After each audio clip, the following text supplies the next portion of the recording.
World bank की एक report आई है जिसने एक तरफ तो मिडिल क्लास भारतीयों के लिए खुशी के संकेत दिए हैं, लेकिन दूसरी तरफ कमोडिटी इन्वेस्टर्स और किसानों के लिए एक चिंताजनक स्थिति पैदा कर दी है। वर्ल्ड बैंक की कमोडिटी मार्केट्स आउटलुक अक्टूबर 2025 की ये रिपोर्ट सिर्फ ग्लोबल इकोनॉमी के लिए ही नहीं बल्कि हमारे देश के लिए भी कई बड़े संकेत दे रही है। इस रिपोर्ट के अनुसार ग्लोबल कमोडिटी प्राइसेस में गिरावट का अनुमान है, यानी अंतर्राष्ट्रीय बाजार में कच्चा तेल, धातु और अनाज जैसी चीजों की कीमतें कम होने वाली है।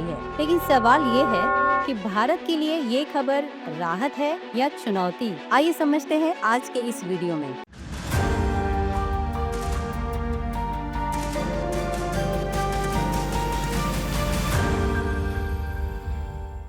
सबसे पहले देखते हैं कि वर्ल्ड बैंक आखिर क्या कह रहा है। इस आउटलुक के मुताबिक 2025-26 तक कमोडिटी प्राइसेस में एक महत्वपूर्ण गिरावट देखने को मिल सकती है। इसके पीछे मुख्य कारण ग्लोबल इकोनॉमिक स्लोडाउन और हाई इंटरेस्ट रेट्स है। रिपोर्ट बताती है कि क्रूड ऑयल की कीमतें जो एक समय बहुत बढ़ गई थी, अब धीरे धीरे नीचे आएंगी। ये भारत के लिए सबसे बड़ी पॉजिटिव खबर है। एल्यूमिनियम, कॉपर जैसी धातुओं की कीमतें भी वैश्विक औद्योगिक गतिविधियों के धीमे होने से कम हो सकती है। एग्रीकल्चर कमोडिटीज जैसे अनाज, खाद्य तेल और उर्वरक की सप्लाई बेहतर होने के कारण उनकी कीमतों पर भी नीचे आने का दबाव रहेगा। इसे आसान शब्दों में कहें तो दुनिया के बाजार में अब चीजें सस्ती होने वाली है। अब आते हैं भारत पर। वर्ल्ड बैंक की ये रिपोर्ट भारत की इकोनॉमी के लिए एक बड़ी रिलीफ लेकर आई है और इसकी सबसे बड़ी वजह है इन्फ्लेशन। हम जानते हैं कि भारत अपनी जरूरत का ज्यादा क्रूड ऑयल इंपोर्ट करता है। जब ग्लोबल मार्केट में तेल सस्ता होता है तो उसका सीधा फायदा भारत को मिलता है। तेल, गैस और कोयला सस्ते होने से ट्रांसपोर्टेशन कॉस्ट कम होती है। इससे बाजार में सब्जी से लेकर मैन्युफैक्चरिंग प्रोडक्ट्स तक हर चीज की कीमत में कमी आ सकती है, यानी आम आदमी को महंगाई से राहत मिलेगी। इंपोर्ट बिल कम होने से देश का ट्रेड डेफिसिट और करंट अकाउंट डेफिसिट कंट्रोल में रहेगा, जिससे रुपये को मजबूती भी मिलेगी। सस्ते फर्टिलाइजर और क्रूड ऑयल के कारण सरकार की सब्सिडी का बोझ भी कम होगा। इससे सरकार के पास विकास कार्यों पर खर्च करने के लिए ज्यादा पैसे बचेंगे। संक्षेप में कहें तो ग्लोबल कीमतें गिरने से भारत की मैक्रो इकोनॉमिक स्टेबिलिटी और भी ज्यादा मजबूत होगी। अब ये तो हो गई इस रिपोर्ट की वो बातें जो भारत के दृष्टिकोण से अच्छी और खुशी के संकेत दे रही थी, लेकिन इस रिपोर्ट का एक एस्पेक्ट और भी है जो थोड़ा चिंताजनक भी है और डरावना भी है, और वो है किसानों की आय पर मंडराता हुआ खतरा।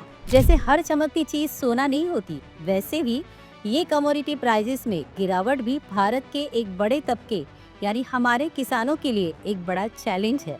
आइए इसे आसान भाषा में समझते हैं। रिपोर्ट की ये बात कि अनाज और अन्य कृषि कमोडिटीज की कीमतें कम होंगी ग्रामीण अर्थव्यवस्था के लिए चिंता का विषय है। अगर चावल, गेहूं, दलहन और कॉटन जैसी चीजों की ग्लोबल कीमतें गिरती है तो इसका असर घरेलू बाजार पर ही पड़ता है। किसानों को उनकी उपज का सही दाम नहीं मिल पाता। इससे उनकी एग्रीकल्चर इनकम कम हो सकती है, जिससे ग्रामीण क्षेत्रों में आर्थिक संकट पैदा हो सकता है। अगर बाजार मूल्य मिनिमम सपोर्ट प्राइस MSP से भी नीचे चला गया तो सरकार पर ज्यादा खरीद करने का दबाव बढ़ेगा। इससे सरकारी गोदामों में स्टॉक और भी बढ़ जाएगा। अगर बाकी देशों में अनाज सस्ता हुआ तो भारत का कृषि निर्यात कम हो सकता है, जिससे हमारे किसानों को अंतर्राष्ट्रीय बाजार में प्रतिस्पर्धा करना मुश्किल होगा।